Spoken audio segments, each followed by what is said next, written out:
let's start basic, and then we're going to get into the event itself. What is Whole Washington? Whole Washington is a universal healthcare campaign here in Washington State. We work on state level legislation and initiatives, and we also support Medicare for All federally. We have hundreds, if not thousands, of volunteers. It's hard to keep track sometimes. We're all over the state, and we're gearing up to run an initiative in 2020, and then COVID-19 hit, so we delayed. But we're going to be running an initiative this year. Our bill did not make it out of committee again, and I can go into the reasons why later on. But that's kind of an overview of who Whole Washington is. So one of the things, and Georgia, you and I have had this conversation before, but I'd like to get everyone's take on this as well. One of the things that some folks in the kind of movement for universal health care, one of the places of pushback you'll see a little bit is people will say, well, a federal bill is much more ideal than going state by state. And I'll just give my perspective first, then I'll turn it over to y'all. I agree with that. I agree with those people. I'm like, you're right. A federal bill would be much more desirable and much more ideal. However, unfortunately, things aren't looking super great in that department. And you're going up against one of the most powerful lobbies in the world, quite frankly, the insurance industry. What that means is we got to fight this by every means possible. And going one state at a time is one of those means. Is it 100% ideal? No, but it may be our only option. And any state that has a single payer system is infinitely better off than any state that doesn't. And personally, if I had to make a prediction, I would say this is the only way it's going to happen. One state, whether it's Washington State or California or whoever else, one state's going to get it. The rest of the country is going to see, oh, wait, nobody in Washington State goes bankrupt over a broken arm. That doesn't happen there anymore. They figured it out. And then other states are going to follow suit, and eventually you're going to get federal Medicare for all. That's what I think. Would you all agree with that? What is your take on that topic? Well, I want to let the two Whole Washington insiders respond first, then I'll chime in. Go, Laura, why don't you go first? I seem to be getting a little internet delay, so sorry about that. Oh, all right. Laura, go for it. Okay.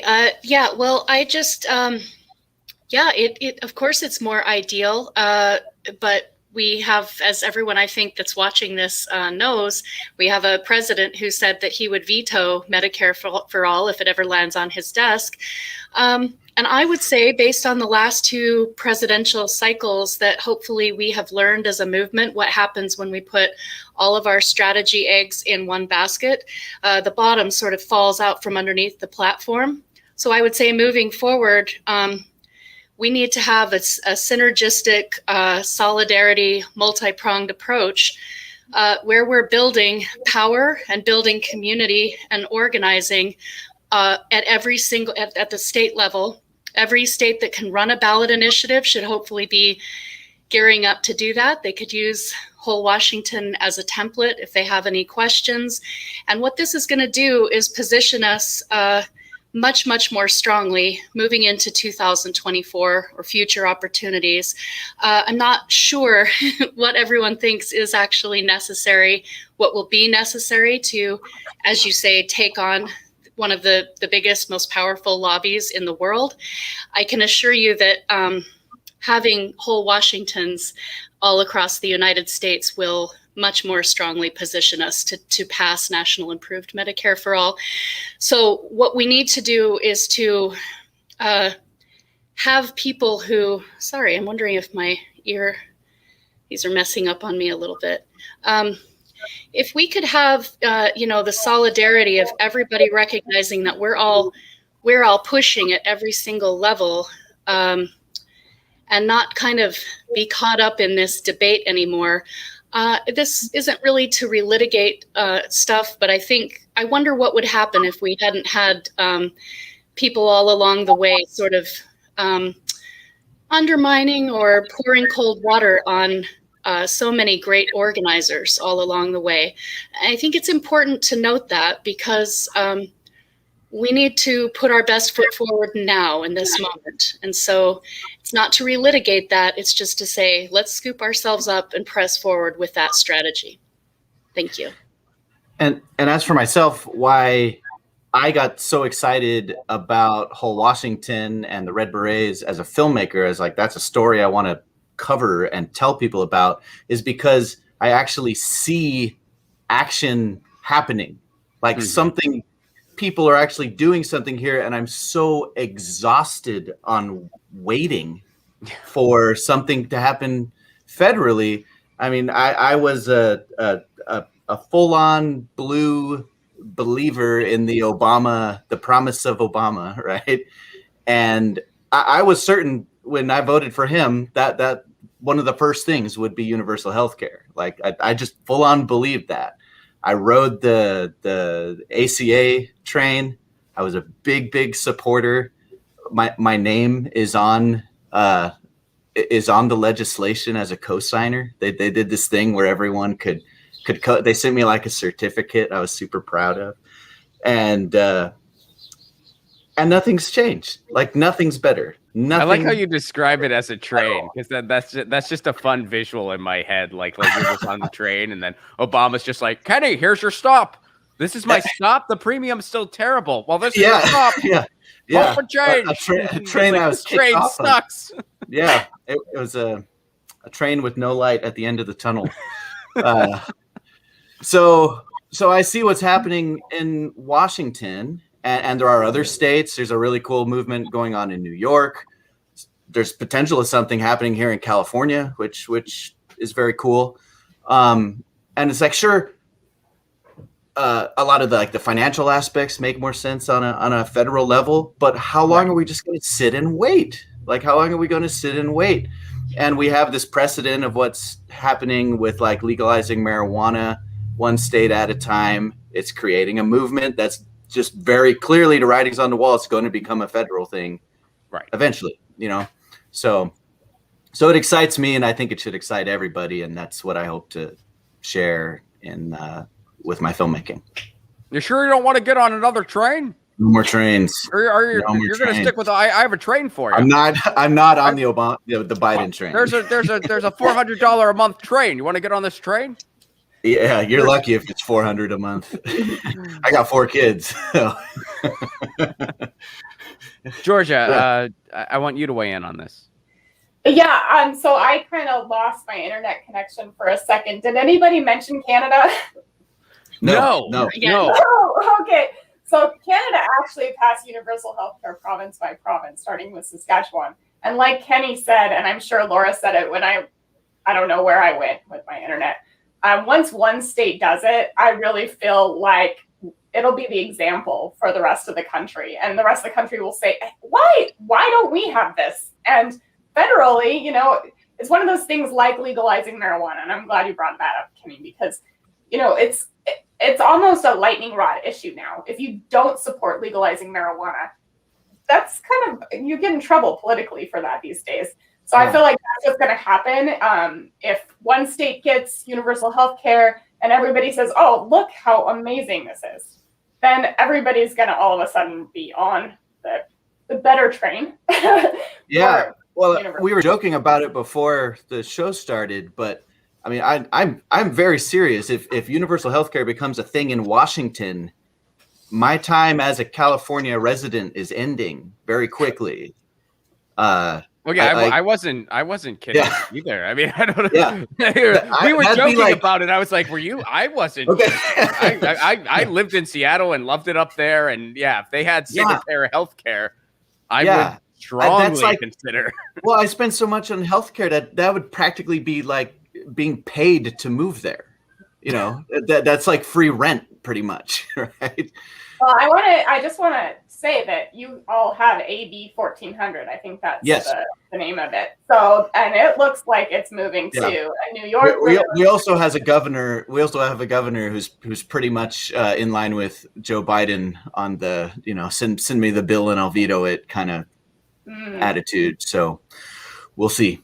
I thought I actually thought Georgia was going to say, you all have a place to stay. Just letting you know. I was like, well, that's he has 4 kids. Did you not hear that part? That's very generous of you, but I don't know. Thank you. I'm down. But we'll be there. All right. Well, so let's get into what kind of response. I mean, we just mentioned some of the stuff that's going on here in California, where, as Kenny pointed out, we do have a governor who despite his dreamy hair is not all that progressive and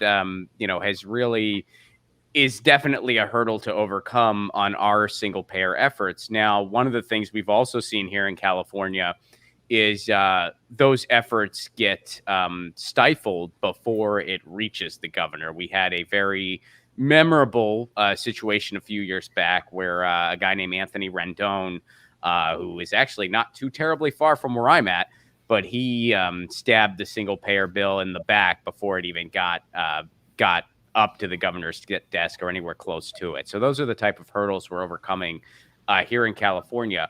What type of hurdles exist in Washington State?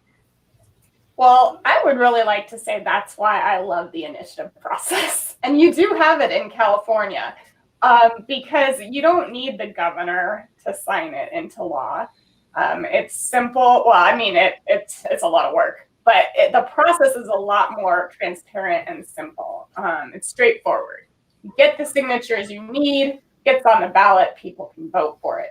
There's no having to worry about our senator Annette Cleveland here in Washington State taking tens of thousands of dollars for-profit insurance companies and pharmaceutical companies, and she holds the key to whether or not a bill like our bill, we had a bill, gets out of committee.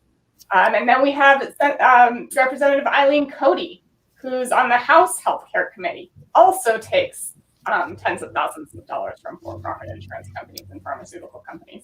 So here we have like these gatekeepers and our legislators who are completely, in my opinion, corrupted by the healthcare lobby. And they have refused to let any legitimate universal healthcare legislation that would actually create a universal healthcare system. They've refused to let those out of their committee. And I really feel like it's directly tied in to the fact that they're taking this money from those corporations. And also then we have our governor, who is similar. Like I could probably say everything the same as what you just said about Newsom, even nice hair. But I don't have any, I just can't imagine him signing a universal healthcare bill. He had a public option bill. He called it a public option. It wasn't even a public option. It's only available to those people who get their insurance coverage through the exchange.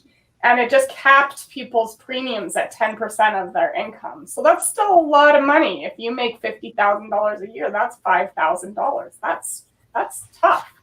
Well, but I will say this. Jay Inslee does have a very special gift that I think we all need to recognize here, if I'm just being totally fair and transparent.